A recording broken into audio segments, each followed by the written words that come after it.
ನಮಸ್ಕಾರ ಸ್ನೇಹಿತರೆ, ಡಾಲರ್ ಕಟ್ಟಿ ಯೂಟ್ಯೂಬ್ ಚಾನಲ್ಗೆ ಸುಸ್ವಾಗತ. ಈ ನಮ್ಮ ಚಾನಲಲ್ಲಿ ಬಿಸ್ನೆಸ್ ಮತ್ತು ಫಿನಾನ್ಷಿಯಲ್ ರಿಲೇಟೆಡ್ ವೀಡಿಯೋಸ್ನ ಮಾಡಿ ಹಾಕ್ತೀವಿ. ಇದುವರೆಗೆ ಯಾರು ಸಬ್ಸ್ಕ್ರೈಬ್ ಮಾಡಿಲ್ವೋ ಪ್ಲೀಸ್ ಸಬ್ಸ್ಕ್ರೈಬ್ ಮಾಡಿ ಅಂತ ಹೇಳುತ್ತಾ ಈ ವಿಡಿಯೋನ ಶುರು ಮಾಡ್ತೀವಿ. ಇವತ್ತಿನ ವಿಡಿಯೋದಲ್ಲಿ ನಾವು 2001ರಲ್ಲಿ 40,000 ಕೋಟಿ ಸ್ಕ್ಯಾಮ್ ಮಾಡಿದಂತಹ ಕೇತನ್ ಪಾರಿಕ್ ಅವರ ಬಗ್ಗೆ ತಿಳಿದುಕೊಳ್ಳೋಣ. ಈ ಕೇತನ್ ಪಾರಿಕ್ ಯಾರಂತ ನೋಡೋದಾದರೆ, ನಿಮಗೆ ತಿಳಿದಿರೋ ಹಾಗೆ ಹರ್ಷದ್ ಮೆಹ್ತಾ ಕಥೆಯ ಬಗ್ಗೆ ನಿಮಗೆ ಎಲ್ಲರಿಗೂ ಗೊತ್ತೇ ಇರಬಹುದು. ಹರ್ಷದ್ ಮೆಹ್ತಾ ಸ್ಟಾಕ್ ಮಾರ್ಕೆಟ್ನಲ್ಲಿ ಹೊಸ ಸಂಚಲನವನ್ನೇ ಸೃಷ್ಟಿಸಿದವರು. ಈ ಕೇತನ್ ಪಾರಿಕ್ ಅದೇ ಹರ್ಷದ್ ಮೆಹ್ತಾನ ಕಂಪನಿಯ ಗ್ರೋಮೋರ್ನಲ್ಲಿ ಟ್ರೈನಿಯಾಗಿ ಕೆಲಸ ಮಾಡಿರ್ತಾರೆ. ಇವರು ಗ್ರೋಮರ್ನಲ್ಲಿ ಕೆಲಸ ಮಾಡುತ್ತಾ ಸ್ಟಾಕ್ ಮಾರ್ಕೆಟ್ನಲ್ಲಿ ಹೇಗೆ ಮ್ಯಾನಿಪ್ಯುಲೇಟ್ ಆಗುತ್ತೆ, ಹೇಗೆ ಸ್ಟಾಕ್ ಮಾರ್ಕೆಟ್ ವರ್ಕ್ ಆಗುತ್ತೆ ಇದೆಲ್ಲ ತಿಳ್ಕೊತಾರೆ. ಮತ್ತು ಇವರು ಆ್ಯಕ್ಟರ್ಸು, ಪೊಲಿಟಿಷಿಯನ್ಸು, ಬಿಸ್ನೆಸ್ಮ್ಯಾನ್ಸು ಎಲ್ಲ ಕಡೆ ಕನೆಕ್ಷನ್ಸ್ ಇರ್ತವೆ. ಕೇತನ್ ಪಾರಿಕ್ ಅವರು ಗುರುವಾದಂಥ ಹರ್ಷದ್ ಮೆಹ್ತಾನ ಫಾಲೋ ಮಾಡಲಿಕ್ಕೆ ಹೋಗ್ತಾರೆ. ಹೇಗೆ ಅಂದರೆ, ಹರ್ಷದ್ ಮೆಹ್ತಾ ಅವರು ಕಡಿಮೆ ಪ್ರೈಸ್ನಲ್ಲಿ ಇರೋ ಶೇರ್ನ ಬ್ಯಾಂಕ್ಗಳಿಂದ ಲೋನ್ ತೆಗೆದುಕೊಂಡು ಆ ಶೇರ್ನಲ್ಲಿ ಇನ್ವೆಸ್ಟ್ ಮಾಡಿ ಆ ಶೇರ್ ಪ್ರೈಸು ಜಾಸ್ತಿಗೆ ತೆಗೆದುಕೊಂಡು ಹೋಗಿ ಆಮೇಲೆ ರಿಟೇಲ್ ಇನ್ವೆಸ್ಟರ್ನ ಅದರಲ್ಲಿ ಇಂಟ್ರೆಸ್ಟ್ ಬರೋ ಹಾಗೆ ಮಾಡಿ ಅವ್ರ ಕಡೆಯಿಂದ ಇನ್ವೆಸ್ಟ್ ಮಾಡಿಸಿ, ಅದಾದಮೇಲೆ ಆ ಶೇರ್ ಪ್ರೈಸು ಜಾಸ್ತಿಗೆ ಹೋದ್ಮೇಲೆ ಇವರು ಪ್ರಾಫಿಟ್ನ ಬುಕ್ ಮಾಡ್ತಾಯಿದ್ರು. ಆ ಪ್ರಾಫಿಟ್ ಬುಕ್ ಮಾಡಿದ್ಮೇಲೆ ಆಬ್ವಿಯಸ್ಲಿ ಆ ಶೇರ್ ಪ್ರೈಸ್ ಕೆಳಗೆ ಬರುತ್ತೆ. ಯಾಕಂದರೆ ಜಾಸ್ತಿ ಹೋಲ್ಡಿಂಗು ಹರ್ಷದ್ ಮೆಹ್ತಾ ಕಡೆ ಇರುತ್ತಲ್ಲ, ಇವರು ಅದನ್ನ ಸೆಲ್ ಮಾಡಿದ್ಮೇಲೆ ಶೇರ್ ಪ್ರೈಸು ಸಡನ್ಲಿ ಕೆಳಗೆ ಬರುತ್ತೆ. ಅದೇ ಥರನಾದ ಹಾಗೆ ಇವರು ಕೂಡ ಅದೇ ಟೆಕ್ನಿಕ್ನ ಯೂಸ್ ಮಾಡಲಿಕ್ಕೆ ಹೋಗ್ತಾರೆ. ಆದರೆ ಇವರು ನಂಬೋದು ಫಂಡಮೆಂಟಲಿ ಸ್ಟ್ರಾಂಗ್ ಇರೋ ಸ್ಟಾಕ್ನ ಚೂಸ್ ಮಾಡಲಿಕ್ಕೆ ಹೋಗ್ತಾರೆ. ಯಾಕಂದರೆ ಇವ್ರು ಫೋಕಸ್ ಇರೋದು ರಿಟೇಲ್ ಇನ್ವೆಸ್ಟರ್ ಹತ್ರ ಅಲ್ಲ. ಯಾಕಂದರೆ ಇವರು ಫೋಕಸ್ ಮಾಡ್ತಿರೋದು ಇನ್ಸ್ಟಿಟ್ಯೂಷನಲ್ ಇನ್ವೆಸ್ಟರ್ ಕಡೆ. ಯಾಕಂದರೆ ರಿಟೇಲ್ ಇನ್ವೆಸ್ಟರ್ದು ಒಬ್ಬೊಬ್ರದ್ದು ವಿಚಾರ ಒಂದೊಂದು ಥರ ಇರುತ್ತೆ. ಹೇಗೆಂದರೆ, ಈಗ ಒಬ್ಬರು ಒಂದು ಸ್ಟಾಕಲ್ಲಿ ಇನ್ವೆಸ್ಟ್ ಮಾಡಿದರೆ ಅದಾದಮೇಲೆ ಇನ್ನೊಬ್ಬರಿಗೆ ಆ ಸ್ಟಾಕ್ ಇಷ್ಟ ಆಗುತ್ತಿಲ್ಲ. ಯಾಕೆಂದರೆ ಎಲ್ಲ ಜನರದ್ದು ಬೇರೆ ಬೇರೆ ಅನಾಲಿಸಿಸ್ ಇರುತ್ತೆ. ಆದ ಕಾರಣ ಇವರು ರಿಟೇಲ್ ಇನ್ವೆಸ್ಟರ್ ಕಡೆ ಜಾಸ್ತಿ ಫೋಕಸ್ ಮಾಡ್ತಾರೆ, ಇನ್ಸ್ಟಿಟ್ಯೂಷನಲ್ ಇನ್ವೆಸ್ಟರ್ನ ಫೋಕಸ್ ಮಾಡ್ತಾರೆ. ಇನ್ಸ್ಟಿಟ್ಯೂಷನಲ್ ಇನ್ವೆಸ್ಟರ್ನ ಅವ್ರನ್ನ ಈ ಸ್ಟಾಕ್ನಲ್ಲಿ ತರಬೇಕಾದ್ರೆ ಆ ಇನ್ವೆಸ್ಟರ್ಸು ಮೊದಲು ನೋಡೋದೇ ಈ ಸ್ಟಾಕು ಫಂಡಮೆಂಟಲಿ ಸ್ಟ್ರಾಂಗ್ ಇದೆಯಾ ಇಲ್ವಾ. ಫಂಡಮೆಂಟಲಿ ಸ್ಟ್ರಾಂಗ್ ಇದೆ ಅಂದರೆ ಅದರಲ್ಲಿ ಜಾಸ್ತಿ ವಾಲ್ಯೂಮ್ ಇರುತ್ತೆ. ಈಗ ಇವರ ಟಾರ್ಗೆಟು ಫಿಕ್ಸ್ ಆಯಿತು, ಯಾರಂದರೆ ಇನ್ಸ್ಟಿಟ್ಯೂಷನಲ್ ಇನ್ವೆಸ್ಟರ್ಸು. ಅದಾದಮೇಲೆ ಯಾವ ಸೆಕ್ಟರ್ನಲ್ಲಿ ಇನ್ವೆಸ್ಟ್ ಮಾಡಬೇಕಂತ ಇವರು ಅನಾಲಿಸಿಸ್ ಮಾಡಲಿಕ್ಕೆ ಹೋಗ್ತಾರೆ. ಆ ಟೈಮ್ನಲ್ಲಿ ಇದು 1999 ಮತ್ತು 2000 ಇಸ್ವಿನಲ್ಲಿ ನಡೀತಿರುತ್ತೆ. ಆ ಟೈಮ್ನಲ್ಲಿ 3 ಸೆಕ್ಟರ್ಸು, ಇನ್ಫಾರ್ಮೇಷನು, ಕಮ್ಯುನಿಕೇಷನು, ಎಂಟರ್ಟೈನ್ಮೆಂಟು, ಈ 3 ಸೆಕ್ಟರು ಗ್ರೋ ಆಗ್ತಿರುತ್ತೆ. ಹೇಗೆಂದರೆ ಆ ಟೈಮ್ನಲ್ಲಿ ನಮ್ಮ ದೇಶಕ್ಕೆ ಇಂಟರ್ನೆಟ್ ಬಂದಿರುತ್ತೆ. ಅದನ್ನು ನೋಡಿಕೊಂಡು ಇವರು ಈ 3 ಸೆಕ್ಟರ್ನ ಚೂಸ್ ಮಾಡ್ತಾರೆ. ಇವರು ಈ ಸೆಕ್ಟರ್ನಲ್ಲಿ 10 ಸ್ಟಾಕ್ಸ್ಗಳನ್ನು ಮಾರ್ಕ್ ಮಾಡ್ತಾರೆ. ಈ 10 ಸ್ಟಾಕ್ಗಳು K10 ಸ್ಟಾಕ್ಗಳಂತೆಯೇ ಫೇಮಸ್ ಆಗುತ್ತೆ. ಈ ಸ್ಟಾಕ್ಗಳಿಗೆ K10 ಸ್ಟಾಕ್ಸ್ ಅಂತ ಕರಿತಿರ್ತಾರೆ ಆ ಟೈಮ್ನಲ್ಲಿ. ಈ K10 ಸ್ಟಾಕ್ಗಳಲ್ಲಿ ವ್ಯಾಲ್ಯೂಮ್ನ ಜಾಸ್ತಿ ಮಾಡಲಿಕ್ಕೆ ಇವರು ಸರ್ಕ್ಯುಲರ್ ಟ್ರೇಡಿಂಗ್ ಸ್ಟ್ರಾಟಜಿನ ಯೂಸ್ ಮಾಡ್ತಾರೆ. ಈ ಸರ್ಕ್ಯುಲರ್ ಟ್ರೇಡಿಂಗ್ ಸ್ಟ್ರಾಟಜಿ ಏನಂತ ಅಂದರೆ, ಇವರದೇ ಆದ 4 ಬ್ರೋಕರ್ಗಳು ಕೂಡಿ ಇವರ ಮಧ್ಯೆ ಬೈ ಸೆಲ್ ಮಾಡೋದು ಒಂದು ಸ್ಟಾಕ್ನ.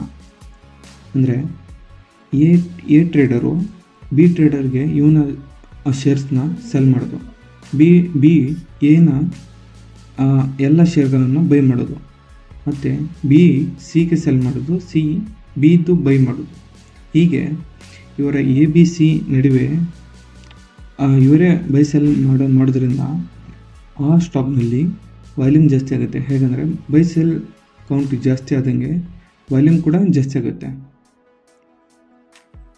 ಇದನ್ನು ಇವರು ಕಲ್ಕತ್ತಾ ಸ್ಟಾಕ್ ಎಕ್ಸ್ಚೇಂಜ್ನಲ್ಲಿ ಮಾಡ್ತಾರೆ. ಯಾಕಂದರೆ ಈ ಸ್ಟಾಕ್ ಎಕ್ಸ್ಚೇಂಜಲ್ಲಿ ಆ ಟೈಮ್ನಲ್ಲಿ ಯಾವುದೂ ಸ್ಟ್ರಿಕ್ಟ್ ರೆಗ್ಯುಲೇಷನ್ಸ್ ಇರಲ್ಲ.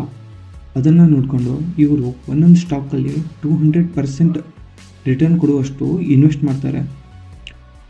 ಇವರು ಬ್ಯಾಂಕ್ ಕಡೆಯಿಂದ ಲೋನ್ ಏನು ತೆಗೆದುಕೊಂಡಿರ್ತಾರಲ್ಲ ಆ ಅಮೌಂಟ್ನೆಲ್ಲ ಇಲ್ಲಿ ಇನ್ವೆಸ್ಟ್ ಮಾಡಿ ಆ್ಯನ್ಯುವಲಿ ರಿಟರ್ನು 200% ತನಕ ತೊಗೊಂಡು ಹೋಗಿರ್ತಾರೆ.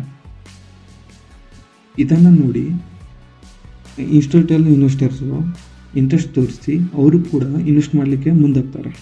ಇವರು ಮ್ಯಾನಿಪುಲೇಟ್ ಮಾಡಿದ್ದ ಸ್ಟಾಕ್ಸು ಹೇಗೆ ಪ್ರೈಸ್ ಜಾಸ್ತಿ ಆಗಿದ್ದು ಅಂದರೆ ಇವರು ಇನ್ವೆಸ್ಟ್ ಮಾಡಿದ ಪೆಂಟಾಫೋರ್ ಸಾಫ್ಟ್ವೇರ್ಸು 175ರಲ್ಲಿ ಟ್ರೇಡ್ ಆಗ್ತಿರೋದು 2700ಕ್ಕೆ ಹೋಗಿರುತ್ತೆ. ಮತ್ತು ಗ್ಲೋಬಲ್ ಟೆಲಿಸಿಸ್ಟಮು 85 ರೂಪಾಯಿಗೆ ಟ್ರೇಡ್ ಆಗ್ತಿರೋದು 3100 ತನಕ ಹೋಗಿರುತ್ತೆ. ಮತ್ತು HFCL 42 ರೂಪಾಯಿನಲ್ಲಿ ಟ್ರೇಡ್ ಆಗ್ತಿರೋದು ಸೀದಾ ಎಷ್ಟಂದರೆ 2300 ತನಕ ಹೋಗಿರುತ್ತೆ. ಮತ್ತು ZI 750ರಲ್ಲಿ ಟ್ರೇಡ್ ಆಗ್ತಿರೋದು 11,000 ತನಕ ಹೋಗಿರುತ್ತೆ. ಇದೇ ಥರನಾಗಿ ಇವರ ಉಳಿದ ಸ್ಟಾಕ್ಸ್ಗಳಲ್ಲೂ ಕೂಡ ಪ್ರೈಸ್ನ ಬೂಮ್ ಮಾಡಿರ್ತಾರೆ. ಸ್ಟಾಕ್ ಪ್ರೈಸ್ನ ಜಾಸ್ತಿ ಮಾಡಲಿಕ್ಕೆ ಇವರಿಗೆ 2 ಕಡೆಯಿಂದ ದುಡ್ಡು ಬರ್ತಿರುತ್ತೆ. ಒಂದು ಕಂಪ್ನಿಯ ಪ್ರಮೋಟರ್ ಕಡೆಯಿಂದ, ಒಂದು ಬ್ಯಾಂಕ್ ಕಡೆಯಿಂದ. ಇವರು ಬ್ಯಾಂಕ್ ಕಡೆಯಿಂದ ಲೋನ್ ತೆಗೆದುಕೊಳ್ತಿರ್ತಾರೆ. ಪ್ರಮೋಟರ್ ಕಡೆಯಿಂದ ಹೇಗೆ ಅಂದರೆ ಈ ಪ್ರಮೋಟರ್ಸು ಶೇರ್ ಹೋಲ್ಡಿಂಗು ಜಾಸ್ತಿ ಇರುತ್ತೆ. ಇವರಿಗೆ ಶೇರ್ ಪ್ರೈಸ್ ಜಾಸ್ತಿ ಹೇಗಾಗುತ್ತಾವಲ್ಲ ಆ ಶೇರ್ ಪ್ರೈಸ್ ಮೇಲೆ ಇವರಿಗೆ ಬ್ಯಾಂಕ್ನಲ್ಲಿ ಲೋನ್ ಸಿಗ್ತಿರುತ್ತೆ. ಆ ಜಾಸ್ತಿ ಲೋನ್ ಸಿಗಬೇಕಂತ ಹೇಳಿ ಈ ಪ್ರಮೋಟರ್ಸು ಕೇತನ್ ಪಾರಿಖಿಗೆ ದುಡ್ಡು ಕೊಟ್ಟು ಆ ಶೇರ್ ಪ್ರೈಸ್ನ ಬೂಮ್ ಮಾಡಲಿಕ್ಕೆ ಕೊಡ್ತಿರ್ತಾರೆ. ಇವರು ಮೇನಾಗಿ 2 ಬ್ಯಾಂಕ್ ಕಡೆಯಿಂದ ಲೋನ್ ತೆಗೆದುಕೊಂಡಿರ್ತಾರೆ. ಒಂದು ಗ್ಲೋಬಲ್ ಟ್ರಸ್ಟ್ ಬ್ಯಾಂಕು, ಮತ್ತೊಂದು ಮಾಧವಪುರ ಮರ್ಚೆಂಟೈಲ್ ಕೋಆಪರೇಟಿವ್ ಬ್ಯಾಂಕು. ಆ ಟೈಮ್ನಲ್ಲಿ ರಿಸರ್ವ್ ಬ್ಯಾಂಕ್ ರೂಲ್ಸ್ ಪ್ರಕಾರ 15 ಕೋಟಿಯ ಮೇಲೆ ಯಾರಿಗೂ ಲೋನ್ ಕೊಡಬಾರ್ದು ಅಂತ ಇರುತ್ತೆ. ಆದರೆ ಈ ಗ್ಲೋಬಲ್ ಟ್ರಸ್ಟ್ ಬ್ಯಾಂಕಲ್ಲಿ ಕೇತನ್ ಪಾರಿಖ್ ಅವರ ಸ್ಟೇಕು ಜಾಸ್ತಿ ಇರೋದ್ರಿಂದ ಇವರು ಬ್ಯಾಂಕ್ನ ಅಫಿಷಿಯಲ್ಸ್ ಜೊತೆ ಮಾತನಾಡಿ ಒಂದು 100 ಕೋಟಿ ತನಕ ಲೋನ್ನ ತೆಗೆದುಕೊಂಡಿರ್ತಾರೆ. ಮತ್ತು ಮಾಧವಪುರ ಮರ್ಚೆಂಟೈಲ್ ಬ್ಯಾಂಕ್ನಲ್ಲಿ 800 ಕೋಟಿ ಅಷ್ಟು ತೆಗೆದುಕೊಂಡಿರ್ತಾರೆ. ಈ ಲೋನ್ ತೆಗೆದುಕೊಳ್ಳಲು ಇವರು MMCB ಬ್ಯಾಂಕ್ನ ಸಹಾಯ ತಗೋತಾರೆ. ಈ ಬ್ಯಾಂಕು ಈ ಕೇತನ್ ಪಾರಿಖ್ ಅವರಿಗೆ ಪೇ ಆರ್ಡರ್ನ ಕೊಡ್ತಿರ್ತಾರೆ. ಪೇ ಆರ್ಡರ್ ಅಂದರೆ DD ಥರನೇ ಈ ಯಾವ ಬ್ಯಾಂಕು ಪೇ ಆರ್ಡರ್ ಕೊಟ್ಟಿರ್ತೋ ಆ ಬ್ಯಾಂಕ್ನ ಪೇ ಆರ್ಡರ್ ತೆಗೆದುಕೊಂಡು ಹೋಗಿ ಇವರು ಬೇರೆ ಬ್ಯಾಂಕಿಗೆ ಕೊಟ್ಟರೆ ಆ ಬ್ಯಾಂಕ್ನವರು ನಿಮಗೆ ದುಡ್ಡನ್ನ ಕೊಡ್ತಿರ್ತಾರೆ. ಆ ದುಡ್ಡು ಮೇಲೆ ಸರ್ಟನ್ ಇಂಟ್ರೆಸ್ಟನ್ನ ತೆಗೆದುಕೊಳ್ತಾರೆ. ಹಾಗೆ ಈ MMCB ಕೊಟ್ಟಿರುವ ಪೇ ಆರ್ಡರನ್ನ ತೆಗೆದುಕೊಂಡು ಹೋಗಿ ಇವರು ಬ್ಯಾಂಕ್ ಆಫ್ ಇಂಡಿಯಾನಲ್ಲಿ ಕೊಡ್ತಾರೆ. ಆ ಬ್ಯಾಂಕ್ ಆಫ್ ಇಂಡಿಯಾದಿಂದ ಇವರು ಆ ಲೋನ್ನ ತೆಗೆದುಕೋತಾರೆ. 2009ರಲ್ಲಿ MMCB ಕೇತನ್ ಪಾರಿಖ್ ಅವರಿಗೆ 137 ಕೋಟಿಯ ಪೇ ಆರ್ಡರ್ನ ಕೊಡುತ್ತೆ. ಆ ಪೇ ಆರ್ಡರ್ನ ತೆಗೆದುಕೊಂಡೋಗಿ ಕೇತನ್ ಪಾರಿಖ್ ಅವರು ಹಣವನ್ನು ತೆಗೆದುಕೊಂಡಿರ್ತಾರೆ ಬ್ಯಾಂಕ್ ಆಫ್ ಇಂಡಿಯಾದಲ್ಲಿ. ಅದಾದ 10 ದಿನಗಳ ಬಳಿಕ ಏನಾಗುತ್ತೆ ಅಂದರೆ ರಿಸರ್ವ್ ಬ್ಯಾಂಕ್ ಆಫ್ ಇಂಡಿಯಾ ಆ ಪೇ ಆರ್ಡರ್ನ ಮರಳಿ ಬ್ಯಾಂಕ್ ಆಫ್ ಇಂಡಿಯಾಗೆ ಕಳಿಸುತ್ತೆ, ಈ ಅಮೌಂಟ್ನ ರಿಪೇ ಮಾಡಿಸ್ಕೊಳ್ಳಿ ಅಂತ. ಆ ಟೈಮ್ನಲ್ಲಿ ಬ್ಯಾಂಕ್ ಆಫ್ ಇಂಡಿಯಾ MMCB ಹೇಳುತ್ತೆ. ಆದರೆ MMCB ಹತ್ರ ಅಷ್ಟೊಂದು ಫಂಡ್ಸು ಆ ಟೈಮ್ನಲ್ಲಿ ಇರೋದಿಲ್ಲ. ಯಾಕಂದರೆ ಆಲ್ರೆಡಿ ಲೋನ್ನ ಕೊಟ್ಬಿಟ್ಟು ಆ ಫಂಡ್ಸ್ ಎಲ್ಲ ಖಾಲಿ ಮಾಡಿರ್ತಾರೆ. ಅದಾದ ಕಾರಣ ಅವರು ನಿರಾಕರಿಸಿದ ಕಾರಣ bank of India Ketan Parikh ಅವರಿಗೆ ನೋಟಿಸ್ ಕಳಿಸುತ್ತೆ ಹಣವನ್ನು ರಿಪೇ ಮಾಡಲು. ಆ ಸಮಯದಲ್ಲಿ ಕೇತನ್ ಪಾರಿಖ್ ಅವರು ಆಲ್ರೆಡಿ ಇನ್ವೆಸ್ಟ್ ಮಾಡಿರೋದ್ರಿಂದ 7 ಕೋಟಿ ಅಷ್ಟೇ ರಿಪೇ ಮಾಡ್ತಾರೆ. 130 ಕೋಟಿಯ ಫ್ರಾಡ್ ಆಗಿದೆ ಅಂತ ಬ್ಯಾಂಕ್ ಆಫ್ ಇಂಡಿಯಾ ತೆಗೆದುಕೊಂಡು ಅವರು ಒಂದು ಕೇಸ್ನ ಫೈಲ್ ಮಾಡ್ತಾರೆ. ಅದನ್ನ CBIಗೆ ಒಪ್ಪಿಸ್ತಾರೆ. ಆ CBIಗೆ ಒಪ್ಪಿಸಿದ ಮೇಲೆ ಇದೆಲ್ಲ ಇವರು ಏನು KTM ಸ್ಟಾಕ್ಗಳಲ್ಲಿ ಸ್ಕ್ಯಾಮ್ ಮಾಡ್ತಿದ್ರೋ ಎಲ್ಲ ಬಯಲಿಗೆ ಬರುತ್ತೆ. ಅದಾದಮೇಲೆ ಅವರು ಜೈಲಿನ ವಾಸನೂ ಸೇರ್ತಾರೆ. ಇದಾಗಿತ್ತು ಫ್ರೆಂಡ್ಸ್ ಇವತ್ತಿನ ವಿಡಿಯೋ. ಧನ್ಯವಾದಗಳು. ಯಾರು ಇನ್ನೂ ಸಬ್ಸ್ಕ್ರೈಬ್ ಮಾಡ್ಕೊಳ್ಳಿ. ಮುಂದಿನ ವಿಡಿಯೋ ನಿಮಗೆ ಅರ್ಲಿಯಾಗಿ ಅಪ್ಡೇಟ್ ಸಿಗುತ್ತೆ.